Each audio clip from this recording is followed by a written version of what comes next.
Y vamos a dar paso a una conversación en la que van a mantener Jordi Vicé y Gael Rodríguez sobre Portbou. Jordi ya está presentado, entonces, bueno, nada. Y paso a presentar a Gael Rodríguez, que es alcalde de Portbou desde 2023, presidente del Fórum de Jóvenes Electos de Cataluña, estudiante de grado de Comunicación en la Universidad Oberta de Cataluña y también estudios de Historia. Es representante del Ayuntamiento en el patronato de la Cátedra Walter Benjamin de Memoria y Exilio de la Universidad de Gerona. Y van a hablar sobre Portbou, promocionando la memoria y construyendo un futuro de paz. Bueno, pues cuando queráis. Gracias. Bueno, muchas gracias. Ya me tenéis demasiado muy visto, pero ayer en una conversación, aprovechando que Gael había venido aquí y como Josep Font no ha podido llegar por las condiciones meteorológicas, pues dijimos también con el H que valía la pena presentar un poco lo que era la intención de David y de H cuando propusieron presentar la red de espacios de memoria de Cataluña. Yo como estaba en el origen de la creación de esta red, voy a hacer una pincelada. Entonces tenemos la oportunidad de conocer un sitio emblemático y también único en los lugares de memoria, que es el pueblo de Portbou, a través también de las múltiples memorias que ocurrieron en ese pueblo y quizás a través también de la memoria de Walter Benjamin, que es la memoria internacional más emblemática del lugar, que después Gael y el alcalde os va a contar. Hemos puesto este tótem precisamente, yo voy a hacer muy brevemente un recorrido técnico en la concepción de este plan, ¿no? Lo que decíamos también que reclamamos a la directora general del gobierno español, o sea, la concepción de qué tenemos y qué no tenemos. Entonces el plan se basa en un plan de detección y se detectó con un equipo de profesionales del mundo de la historia primero, pero también de gestión cultural y de diversas disciplinas, la arqueología y conocimiento profundo del territorio. Eso fue la base de montar un equipo externo. No existía la ley del memorial democrático, el memorial democrático como tal todavía no existía, y detectamos más o menos unos 80 o 90 puntos, lugares, refugios, equipamientos, monumentos, memoriales, etcétera, etcétera, que podían ser patrimonializados, que debían ser recuperados, no destruidos, y de alguna manera intervenidos. Y ese es el origen, digamos, de esta red de espacios de memoria, que era como una especie de museo abierto. Los que sois del mundo de los museos, ¿no? Un museo al aire libre. El proyecto memorial democrático y la primera ley decía que se tenía que crear un equipamiento emblemático, sobre todo en la capital, en Barcelona, capital de Cataluña, y realmente lo primero que se hizo es precisamente recuperar los espacios en el territorio a falta de este equipamiento que todavía estamos esperando, digamos, ¿no? Modelos de ejemplos extranjeros, como siempre comento. Analizamos la DMPA que he hablado esta mañana, analizamos también redes más concretas, Menactec, que es una red de museos industriales, también en el tema de difusión, de promoción, de creación de marca y de configuración y de gestión de esta posible red. Y de alguna manera, la idea que tuvimos, que todavía persiste en la esencia de lugares de memoria de Cataluña, era una clasificación territorial y temática, que era un reto. ¿Cómo vas a contar la historia, digamos, temática a nivel cronológico, Segunda República, Guerra Civil, dictadura, exilios, transición democrática, hechos contemporáneos, etcétera, etcétera, movilizaciones sociales, en un territorio, si había todas estas temáticas, si las encontrábamos, y cómo clasificarlas para generar elementos de gestión y de difusión, ¿no? Y más o menos pudimos hacer una distribución que cuadraba con estos ámbitos temáticos. Había y todavía hay, un tanto por ciento muy elevado de lugares de batalla y de guerra, muy poca memoria positiva en el sentido de la pedagogía, por ejemplo, escuela republicana, renovación pedagógica, memoria positiva de esta Segunda República. Todavía nos encontramos, yo pienso que en toda España, un déficit de esta memoria más positiva y más democrática de esta etapa republicana. Y luego estos lugares más incómodos de la simbología franquista, de la represión, etcétera, etcétera. De ahí también viene un paréntesis que realizáramos todo hecho de simbología franquista en el territorio. A nivel de concreción, creamos una marca, la señalización también rural pero urbana en carreteras, porque pensábamos que la identificación, analizamos por ejemplo el sur de Francia y había una amalgama, había muchos lugares de memoria señalizados, pero cada uno había señalizado, cada municipio, cada asociación, y había un pastiche de señalización. Y no era para unificar un tema centralista, que la gestión sí que está centralizada en ese momento en espacios de memoria, pero sino para una detección, como era una novedad en el patrimonio, este patrimonio memorial, esta detección. A nivel de memorial democrático he puesto estos tótems, que cada los explicará, creamos esta marca en el mercado democrático, que ya conocéis todos, y a nivel de señalización también de patrimonio, giramos la M de memoria y la pusimos como una E, que también ha salido en alguna imagen, en alguna presentación, de espacios de memoria. En Cataluña alguien nos acusó que era la E parecía como la de España, que no caía bien en el gobierno catalán, etcétera, etcétera. Pero bueno, también fuimos acosados de los que poníamos plafones en las fosas comunes. Pero bueno, y se señalizó todo tipo de lugares. Se dignificaba también con esta información. Algunos expertos, catedráticos, etcétera, etcétera, colegas de la universidad nos dijeron que era una señalización, o es una señalización excesivamente pedagógica. Intentaba ir todo a 4 idiomas para que la gente informara. Y realmente sí, realmente se han señalizado pues, cuevas de los emboscados de la guerra y tú vas caminando por el bosque a buscar setas y te encuentras esta señalizaciones del maquis, como nos ha contado Raúl, obviamente.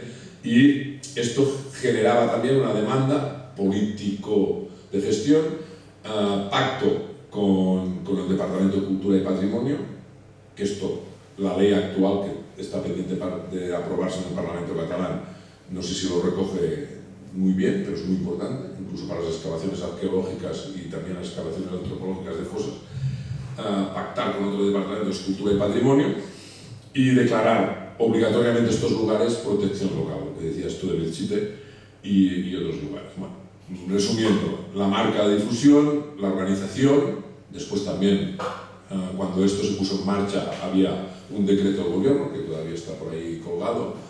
Y cuando se hizo la presentación a los políticos pedíamos un análisis así solo para el espacio catalán, unos 5 millones de euros, también para que sepáis el tema de la gestión, sin incluir la creación de equipamientos importantes como el alcalde de Portbou os va a presentar, ¿no? La gestión un poco de la red, 70% financiado en teoría tenía que ser por el gobierno catalán, en este caso el memorial, y 30% la responsabilidad de las comunidades locales, consejos comarcales y municipios. Un poco así era la conceptualización de esta red. Se puede recuperar, la nueva ley puede recuperar este decreto, yo pienso que funciona, y después corregir los errores o no errores de intento de creación de centros y consorcios para gestionar estos lugares y estas subredes de memoria dentro de la red general. Y uno de los lugares más emblemáticos dentro de la conceptualización de la frontera norte con Francia era un territorio memorial muy amplio que lo llamamos territorio de frontera de exilio. En ese territorio había un consorcio que existe, que es el Museo Memorial del Exilio, que también os hemos recomendado que vayáis a visitar, como buque insignia, y un equipamiento singular y también especial en una población muy cercana y cargada de una historia, de una memoria muy profunda, que era Portbou. Y entre estos dos centros iban a organizar todo este territorio de memorias que está lleno de señalizaciones, de rutas de máquinas, también de refugios y también, por ejemplo, de construcciones franquistas como la línea P de los Pirineos, la línea de búnkers, que ya sabéis que va desde Portbou precisamente hasta Irún. Y aquí lo dejo, entonces paso la palabra, gracias por venir, a uno de estos lugares emblemáticos que configuraba esta conceptualización de todo el patrimonio memorial en Cataluña. Molt bé, merci Jordi. Bien, yo pensaba venir a aprender y al final, mira, también podré compartir un poco con todos vosotros pues, qué estamos haciendo en Portbou y qué significa Portbou para las políticas de memoria, ¿no? Y sobre todo que hemos empezado a impulsar en este año y 3 meses desde que un servidor con un gran equipo llegamos al ayuntamiento, ¿no? Portbou, para poneros en contexto, es el pueblo más septentrional de España, estamos como los lavabos, al fondo a la derecha. Es donde el Pirineo se rompe en el Mediterráneo y donde empieza la Costa Brava. Portbou hasta 1878 era un simple valle con 3 masías, 30 viñatairas, ¿no? 30 gente del vino, ¿no? 4 pescadores y 10 carabineros, que hacían unos 50-60 habitantes, ¿no? 21 de enero de 1878 se inaugura la línea ferroviaria que nos conecta con Francia y entonces en 10 años pasamos de ser 50-60 habitantes a ser 3.000, con todo lo que implica, ¿no? Y eso también nos hace ser en parte como uno de los primeros pueblos liberales de España, liberales en el sentido positivo de la palabra, no el liberalismo social, básicamente porque Portbou nace desde su origen como un pueblo masón, ¿no? Había la logia masónica Progreso Portbouense, que era una de las logias masónicas más importantes de España y concretamente la más importante de la provincia de Gerona, y entonces se planteó Portbou como un lugar de modernidad, de tráfico de ideas, aparte del contrabando histórico que se ha desarrollado en cualquier territorio de frontera, también siempre hubo un contrabando de ideas y pensamientos, por eso entendemos, ¿no?, pues la modernidad de Portbou, con una escuela laica a finales del siglo XIX, etc. Esto nos lleva a construir una población altamente formada, ¿no?, porque la gente dejó las montañas para dedicarse, por ejemplo, a la logística, al sector aduanero, ¿no? Era un municipio cargado de funcionarios y en consecuencia también de un alto nivel cultural, es decir, teníamos varios periódicos y sobre todo eran 2 periódicos republicanos, ¿no? En principio 31, Portbou ya hubo siempre una gran defensa de los valores republicanos que además pues se acentuaron años después, pocos años después, con el estallo de la guerra de España y también el consecuente exilio. Por Portbou cruzaron la frontera a partir del febrero de 1939 más de 100.000 personas y esto dejó evidentemente pues una fachada, una huella en la historia del municipio, convirtiéndonos, ¿no?, en un símbolo para mucha gente. Entre las personas exiliadas, ¿no?, encontramos a Antonio Machado o Ángeles Santos Torroella, ¿no?, que pasaron la frontera por Portbou. Además, también Portbou fue uno de los 10 municipios más bombardeados de España, según diferentes registros, con unos 56 bombardeos han llegado a... Bueno, hay una lista que identifican 56 bombardeos, pese a que no murió mucha gente, debido a que fue una de las últimas, bueno, una zona, ¿no?, en el norte, estratégica para el bando republicano, y enseguida se desarrolló una infraestructura de por así decir, de protección, ¿no?, desde el túnel de Belitras a diferentes refugios privados en propiedades. Entonces, entendemos, ¿no?, desde el ayuntamiento, desde el sector público, que esta huella que tiene nuestra historia, esta gran huella que tiene nuestra historia, no puede quedar olvidada. La huella no puede pasar como en la playa, no que viene una ola y la tapa o que se vuelve a llenar de arena, sino que tenemos que explicarla, tenemos que compartirla y tenemos que encontrar las maneras para hacerlo de todas las fórmulas posibles. Además, también no solo hubo el exilio republicano por Portbou, sino que 2 años más tarde también fue puerta de entrada a España para aquellos que querían ir a América, entre ellos Walter Benjamin, quien además pues, se quitó la vida el 26 de septiembre de 1940 en la Fonda Francia de Portbou con una sobredosis de morfina. ¿Por qué creemos que esta huella no puede desvanecerse? Pues por lo mismo que todos vosotros, ¿no? Porque lo que queremos trabajar es por la no repetición y por la concienciación crítica de la sociedad de que no podemos pues, garantizar un futuro de estabilidad sin paz mundial. Entonces nosotros como testigos de estos momentos oscuros, ¿no?, tanto la oscuridad que sufrió España como la oscuridad que sufrió Europa, ¿no?, como testigos queremos recopilar y abrirnos, ¿no?, reconectarnos como punto de conexión que hemos sido siempre para compartir desde nuestra frontera, desde nuestro hoyo, ¿no?, todo aquel patrimonio con toda la gente que se pueda. Y un mecanismo, por ejemplo, pues también es el tema turístico, ¿no? Porque evidentemente un público especializado lo puedes atraer, como por ejemplo los coloquios internacionales Walter Benjamin, que este año hemos recuperado, pero precisamente si queremos garantizar la no repetición, lo que tenemos que conseguir es que las políticas de memoria lleguen directamente a todos los públicos, al público más formado, al público más especializado, ¿no? Pero también tiene que llegar a una persona que en fin, que ya no recupera, quizá no tiene un testigo dentro de su familia y que no ha mostrado interés, ¿no? Entonces ya vienes a Portbou y de repente te encuentras, ¿no? Es nuestro objetivo que Portbou, cuando tú llegues, te venga un momento a la cabeza cuánto sufrió España, cuánto sufrió Europa, para tener presente pues las políticas de memoria que tienen su principal objetivo, que es la no repetición.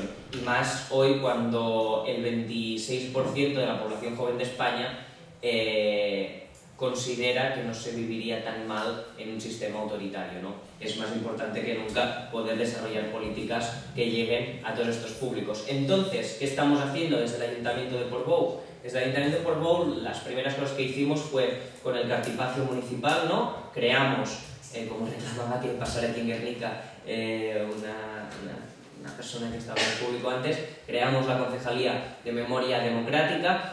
Empezamos a impulsar pues, alianzas estratégicas con otros organismos públicos o entidades educativas para reconectarnos y para tener más fuerza para llevar a cabo estas políticas de memoria y con una mayor profesionalización. No somos un ayuntamiento pequeño donde no tenemos, por así decirlo, ni un técnico de cultura ni un técnico de turismo. Entonces, de las primeras cosas que empezamos a trabajar fue que Portbou volviera a formar parte del consorcio del Museo Memorial del Exilio, como ya fue en su origen, y después políticas de derecha, nacionalistas, se llevaron a cabo en el pueblo, pues se desvincularon tanto del consorcio del MUME como del patronato de la cátedra Walter Benjamin, ¿no? Entonces, de las primeras cosas que hemos hecho ha sido volver al consorcio del MUME y volver también al patronato de la cátedra Walter Benjamin. En consecuencia, se están desarrollando, estamos empezando a preparar pues, una agenda de actividades durante todo el año que permitan, ¿no?, traer gente a Portbou a descubrir, ¿no?, las huellas de la guerra en nuestro municipio, pero también que la gente del pueblo también las conozca, ¿no? Por así decir, actividades a un público abierto, de alto espectro, pero también focalizadas también en la formación, la construcción de una sociedad crítica para precisamente garantizar, ¿no?, una construcción de los próximos años mediante la paz, ¿no? Estamos trabajando, por ejemplo, en jornadas sobre Hannah Arendt, sobre seguir trabajando también sobre Walter Benjamin y aplicar, sobre todo, la mirada de Benjamin al desarrollo de nuestras políticas. Por lo cual, a nosotros, la frase que nos guía a la hora de desarrollar también las políticas de memoria es la frase que se encuentra grabada en el cristal donde finaliza el Memorial Passages, ¿no? Memorial Passages de Dani Caravan a Walter Benjamin.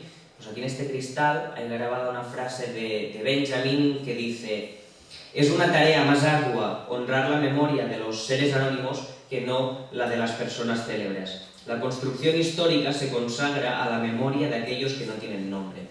Entonces nosotros también lo que hacemos es aplicar un poco esta frase al desarrollo de nuestras políticas, ¿no? Porque lo que también pretendemos es desde nuestro lugar, desde Portbou, que se ha convertido en estos últimos años en un lugar también ciertamente anónimo, pese a la importancia que había tenido históricamente en sentidos económicos y más, ¿no? Nosotros lo que queremos es poder empezar también a trabajar en ponerle rostro, en ponerle nombre a cada una de esas más de 100.000 personas que atravesaron nuestra frontera. Por lo cual también estamos trabajando en el desarrollo de un proyecto que será como un banco digital donde lo que haremos será recoger las historias personales, pues, por ejemplo, yo añadiré, ¿no?, pues mi bisabuelo, David García Martínez, atravesó esta frontera tal día y tenía tal cara, ¿no? Entonces lo que estamos desarrollando es precisamente pues, este banco para ir trabajando conjuntamente con toda la ciudadanía para recoger todos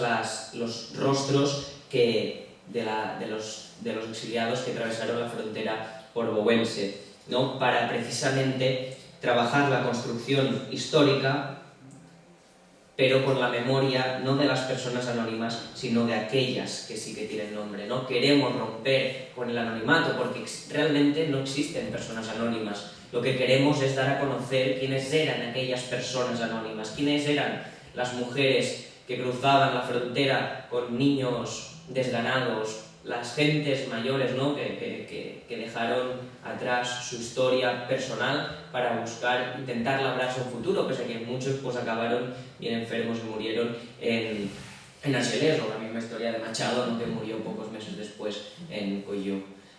Por lo cual lo que estamos trabajando es esto, ¿no? Y para llegar también al aspecto que comentaba, ¿no? De poder llegar a un público amplio, lo que estamos trabajando pues, es diferentes iniciativas, cierto punto comerciales, ¿no? Que permitan crear un producto para atraer a gente que no tendría un interés si no se lo vendieras como una cuestión capitalista, ¿no? Por así decir, que nos acercarían, ¿no? Por lo cual creando productos turísticos, y hemos hecho, por ejemplo, uno de destacado, pero evidentemente desde el respeto y desde la convicción de que es una buena manera de promover las políticas de memoria, pues hemos tejido una alianza también, por ejemplo, con Renfe, ¿no? Portbou, si es símbolo por algo, también es por su estación internacional, y lo que hemos hecho ha sido un convenio con Renfe, por ejemplo, para impulsar el tren de la memoria democrática, ¿no? Un tren que recupera además la línea inicial que unía Portbou con Barcelona, ¿no? Que es desde la estación de Francia hasta Portbou, que ahora esta línea no se hace, ahora no pasas ya desde la estación de Francia para llegar a Portbou.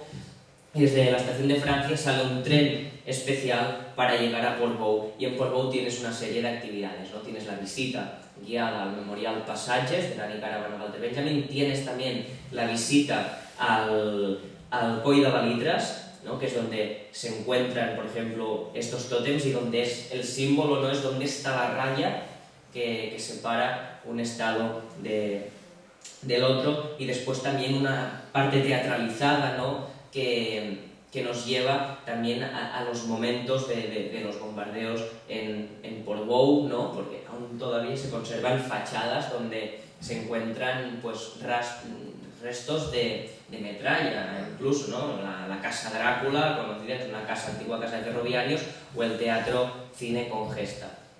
Por lo cual lo que estamos haciendo es coger todos estos elementos que tenemos, en parte musealizarlos, ¿no? Convertir Portbou como una especie de museo vivo de la memoria democrática y compartirlos con un público genérico para poder llevar a cualquier persona, esté especializada o no,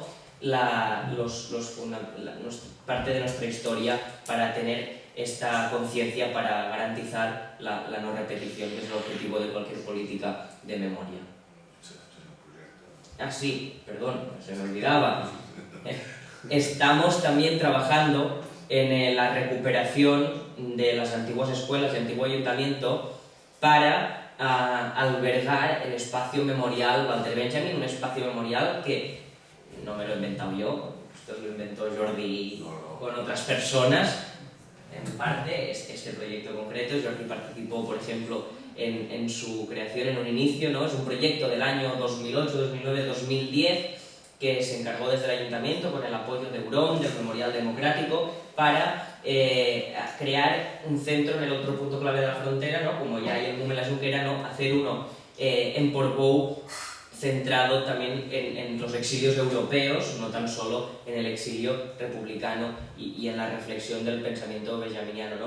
Ahora estamos en el punto en que hemos recuperado este proyecto, ¿no? Porque lo que sí que es clave para nosotros es el liderazgo público de las políticas de memoria. Cuando yo llegué al ayuntamiento me encontré una fundación privada a la cual solo recibía facturas de una sola persona, que además era su presidenta, por lo cual nosotros lo que hemos hecho ha sido romper esto y traer un liderazgo público, ¿no? a la gestión de las políticas de memoria, recuperando este proyecto público que se presentó en el año 2010, el cual ahora hemos conseguido 30.000 euros del Ministerio de Cultura para actualizarlo y para adaptarlo ambientalmente, ¿no? Porque también queremos que sea un edificio autosuficiente, ¿no? En el siglo XXI, pues ya que creas nuevos equipamientos, que estos mismos se sostengan energéticamente, es importante para nosotros. Y entre otras cosas, aparte de una sala de exposiciones, como es obvio, y de una pequeña sala de talleres, auditorio, también se encontraría el albergue de la memoria, que es un espacio para acoger estudiantes para que vengan a finalizar sus estudios sobre cuestiones memorialísticas en Portbou. Y con esto acabaría. Muchas gracias.